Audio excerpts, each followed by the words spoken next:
Même si chaque histoire d'innovation est différente, les grandes étapes suivies sont souvent similaires et Google n'échappe pas à la règle avec son haut-parleur intelligent.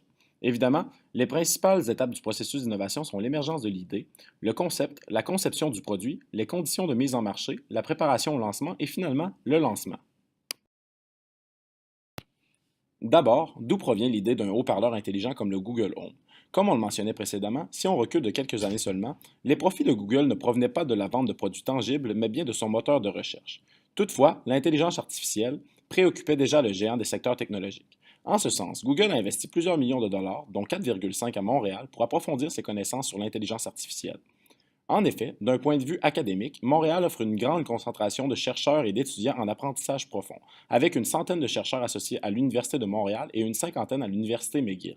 Toutefois, une question peut toujours se poser. En quoi l'intelligence artificielle peut-elle être utile pour une entreprise comme Google? En fait, l'intelligence artificielle est un outil de performance qui permet de traiter des données plus rapidement et plus efficacement que le cerveau humain. De là, en quoi l'intelligence artificielle peut intéresser un marché? Certes, Google Home, c'est l'abondance d'informations précises à portée de main. Jusqu'à preuve du contraire, personne ne refuserait qu'on lui facilite la vie avec une nouvelle technologie. Ainsi, en ce qui concerne l'étape de l'émergence de l'idée, on peut déduire que l'idée du Google Home émane de la technologie et non pas du marché. Évidemment, une telle idée ne peut être élaborée en une heure. On peut donc penser également que Google a investi des sommes considérables pendant plusieurs mois, voire des années, pour faire ressortir l'idée du Google Home. D'autre part, lorsqu'on parle de concept, on parle principalement du développement et des tests de produits. Évidemment, comme on le sait déjà, aucun autre produit semblable au Google Home n'est disponible sur le marché canadien actuellement. Le géant américain est donc le tout premier à s'installer dans le domaine au Canada. En ce sens, vu les pratiques employées récemment par Google avec la sortie de Google Home Mini, on est en droit de se demander si la version originale de Google Home était un test de marché et de distribution pour ouvrir la voie à la seconde version. En effet, de la sorte, Google aurait pu valider la perception des consommateurs, identifier les moteurs et les freins que présenterait l'adoption d'un tel produit et peut-être même mesurer le potentiel commercial d'une seconde version améliorée. Certes, le lancement de la version originale de Google Home s'est fait de façon nettement plus progressive que dans le cas de son petit frère qui s'est effectué de façon massive. Serait-il donc juste de catégoriser le Google Home comme un prototype? En tout cas, vu les ventes de Google Home Mini qui explosent littéralement sur plusieurs sites web de détaillants, tout porte à croire que oui. D'ailleurs, il ne faudrait pas oublier qu'il ne s'est écoulé qu'un an entre le lancement de Google Home et celui de la version Mini. On peut donc déduire que l'entreprise américaine a fait ses devoirs assez rapidement pour modifier ses pratiques et valoriser les bénéfices de tels appareils auprès de la clientèle cible. L'étape suivante, soit celle du choix des conditions de commercialisation, incombe aux responsables marketing. Elle touche de façon précise le produit lui-même, le prix, la distribution et la communication du produit. En d'autres mots, il s'agit en fait de la stratégie des 4 P. Pour ce qui est du produit du géant américain, on peut affirmer sans trop se tromper que le packaging est réussi et que les efforts marketing semblent avoir été rigoureusement songés. En effet, Google semble s'être inspiré du design des produits Apple, une belle boîte blanche à l'aspect luxueux. Toutefois, comme la section 4.2 de ce rapport porte exclusivement sur un mix marketing, on y reviendra. Enfin, pour la préparation du lancement et le lancement, après une conversation avec un préposé du service à la clientèle Google Home, on ne pourrait réellement élaborer sur le sujet puisque ces informations sont classées comme étant confidentielles. Par contre, en procédant à quelques recherches, on constate qu'aucune annonce n'avait été faite pour dévoiler le Google Home. Il est donc normal que les ventes n'aient pas décollé comme prévu lors du lancement. Pourtant, le 4 octobre 2017, Google avait procédé au dévoilement Made by Google qui présentait tous les nouveaux produits de l'entreprise, un peu comme le fait Apple à tous les ans. Parmi les nouveaux produits, on retrouvait évidemment le Google Home Mini. Dans cette section, on s'intéresse principalement à la structure de l'innovation, c'est-à-dire les ressources internes et externes qui ont contribué au développement de l'intelligence artificielle, puisque c'est en quelque sorte cette intelligence qui a mené à la création du Google Home. En ce sens, on peut déduire que le hardware de Google consiste en une innovation ouverte, c'est-à-dire une innovation qui combine les meilleurs savoirs à l'interne et à l'externe de l'entreprise. On mentionnait précédemment que Google avait investi 4,5 millions de dollars à Montréal pour développer ses connaissances en intelligence artificielle. Les chercheurs universitaires représentent donc une source externe plus que nécessaire aux géants américains dans la conception de nouveaux produits. Grâce à cette pratique, le succès commercial est basé sur une meilleure combinaison des idées et Google peut tirer profit des idées des chercheurs pour ultérieurement en acheter les propriétés intellectuelles. Les idées d'innovation émergent d'abord d'une volonté interne et d'objectifs liés à la cible, à l'image ou au renouvellement d'une gamme de produits. En ce sens, que peut-on déduire pour l'innovation du Google Home? Lorsqu'on se réfère à l'objectif principal de la marque Google, qui est d'organiser les informations à l'échelle mondiale dans le but de les rendre accessibles et utiles à tous, on peut déduire que le Google Home pourrait faciliter l'atteinte de cet objectif pour l'entreprise américaine. En effet, grâce à ce nouveau haut-parleur intelligent, l'information est désormais accessible facilement dans n'importe quelle pièce d'une maison par l'utilisation de la voix. D'autre part, il est évident que Google ne s'est pas lancé dans ce marché sans savoir s'il pourrait intéresser la clientèle. En ce sens, le géant américain s'est certainement servi de sources d'informations comme l'étude de marché, les évolutions survenant dans d'autres secteurs comme l'intelligence artificielle ou, finalement, les pratiques des concurrents. À tout le moins, il est impossible qu'une entreprise comme Google n'ait pas moindrement fait de recherche dans le but d'évaluer le succès commercial de Google Home. Bref, on peut tout de même déduire que les avancées majeures des dernières années en intelligence artificielle ont joué un rôle important dans l'émergence de l'idée de Google Home. En ce qui concerne le processus de filtration des idées, afin d'aboutir au concept de Google Home, on peut déduire que le géant des secteurs technologiques s'est basé sur les principaux critères de sélection des idées, c'est-à-dire la faisabilité technique de l'innovation, la probabilité de succès commercial, en cas de développement réussi, la rentabilité espérée et finalement, le coût de développement. Évidemment, même à travers diverses recherches sur le web, il est bien difficile de trouver des informations sur les projets actuellement en cours de Google. Toutefois, vu la sortie de Google Home, de Home Mini et de Home Max en moins d'un an, on peut déduire que ces trois appareils correspondaient à des projets prioritaires de Google, tout comme le Pixel 2, un téléphone intelligent, et le Pixelbook, un ordinateur portable. Pour ce qui est du design du produit, on voit clairement que celui-ci a été longuement réfléchi pour obtenir des réactions favorables de la part des consommateurs. On peut déduire que l'entreprise a été en mesure de bien harmoniser la forme ainsi que la couleur avec la finalité du produit pour obtenir un résultat qui est très intéressant. Par le fait même, on peut penser que l'entreprise a pris en considération les dimensions sensorielles lors de la conception du design de son produit. En effet, le consommateur accorde beaucoup d'attention à ces différentes dimensions. Le côté visuel du produit s'apparente drôlement au produit Apple par son emballage ainsi que par les couleurs choisies.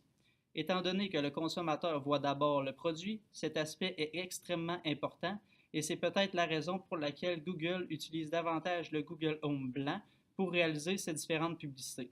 Par le fait même, le son produit par le Google Home est très important. La qualité sonore doit être présente et il est encore une fois plausible que ce soit l'une des raisons pour laquelle l'entreprise crée des publicités dans lesquelles on entend la voix de l'assistant Google. Aussi, des démonstrateurs Google Home sont disponibles dans les magasins qui le distribuent pour que les consommateurs soient en mesure de tester lui-même la qualité sonore du haut-parleur intelligent. Le toucher est également une dimension que l'entreprise a pris en considération.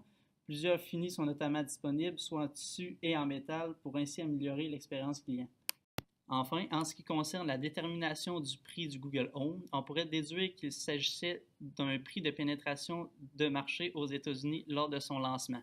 En effet, le Google Home se vendait alors 50 US de moins que son plus proche concurrent, l'Alexa d'Amazon. Par contre, sur le marché canadien, la situation est tout à fait différente. Effectivement, Google Home est le seul appareil du genre sur le marché et on peut parler à la fois d'un prix d'écrémage et d'un prix de pénétration du marché. On y reviendra toutefois plus loin dans cette présentation. On pourrait cependant mentionner la vive réduction de prix à laquelle on a assisté lors du dernier Black Friday, c'est-à-dire 100 plutôt que 180 $. Le modèle présenté ici montre des estimations quant aux ventes des divers haut-parleurs intelligents offerts par Google.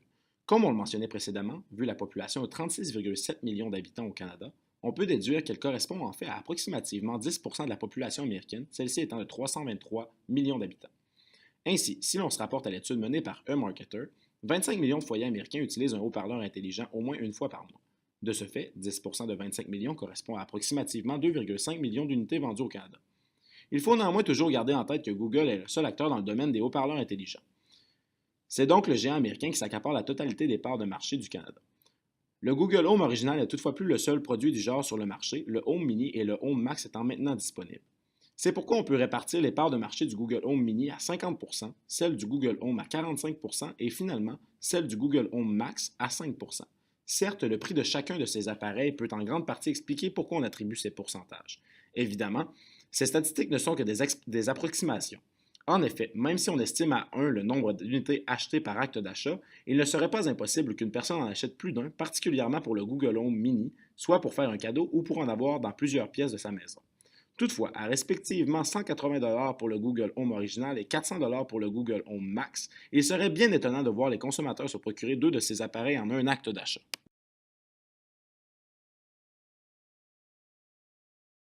Quels sont les attributs produits qui créent de la valeur aux yeux du client?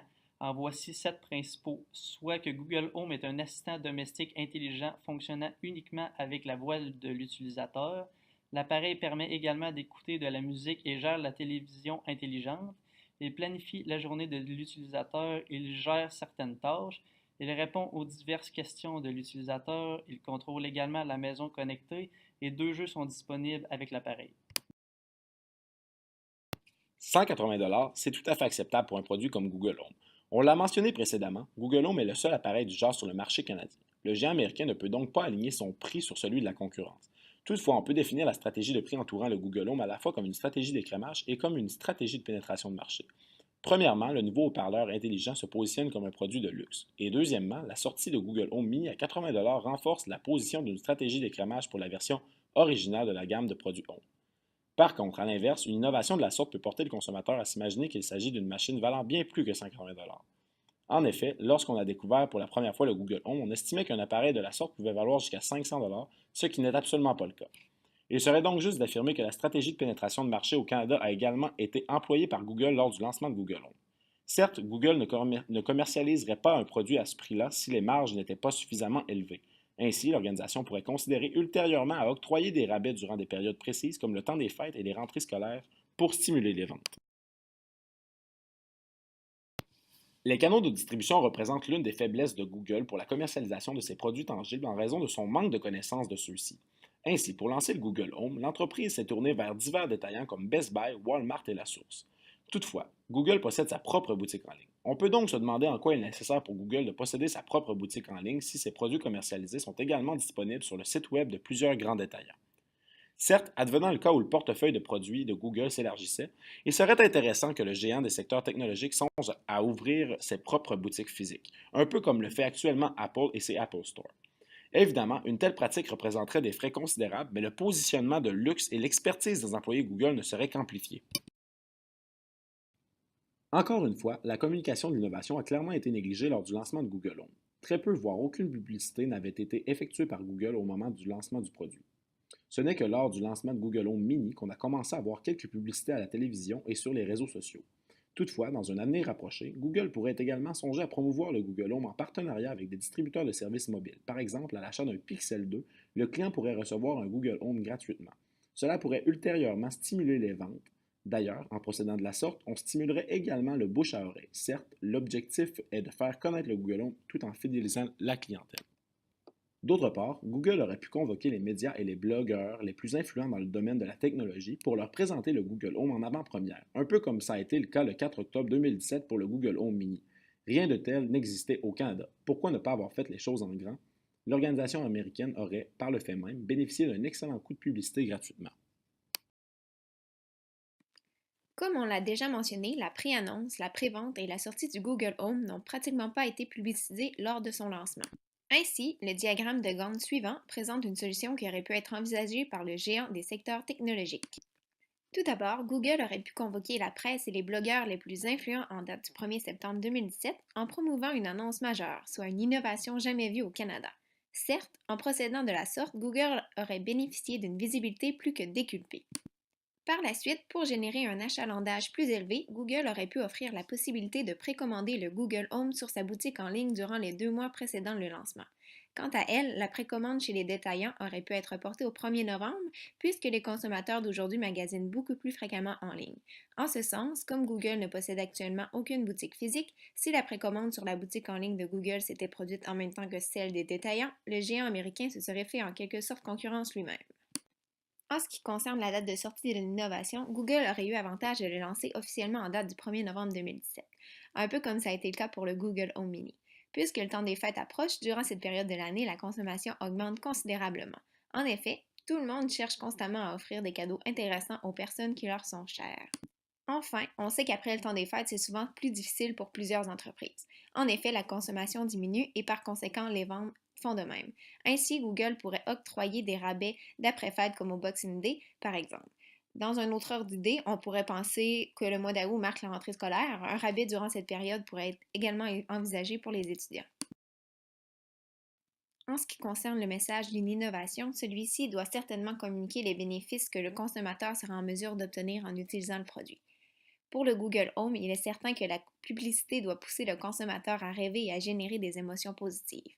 Par contre, l'entreprise n'a malheureusement pas été à la hauteur concernant cet aspect. Le message n'a pas été distribué aux consommateurs, ce qui a notamment engendré une forte déception concernant les ventes du Google Home. C'est suite à la sortie des autres produits de la gamme qu'un engouement est apparu. Par contre, suite à cette augmentation de la demande, le niveau des stocks s'avère problématique. Le Google Home est présentement en rupture de stock, que ce soit sur le site internet de l'entreprise ou dans les différents magasins qui le distribuent. Il est donc important de se demander si Google est en mesure de répondre à une demande de la sorte et si leurs capacités de production sont capables de satisfaire cette demande. En ce qui concerne l'indicateur relatif aux consommateurs, la satisfaction de ceux-ci affecte clairement la popularité des produits. Il y a présentement une grande demande directement reliée à la satisfaction des consommateurs ainsi qu'à la communication de type bouche à oreille qui est très forte.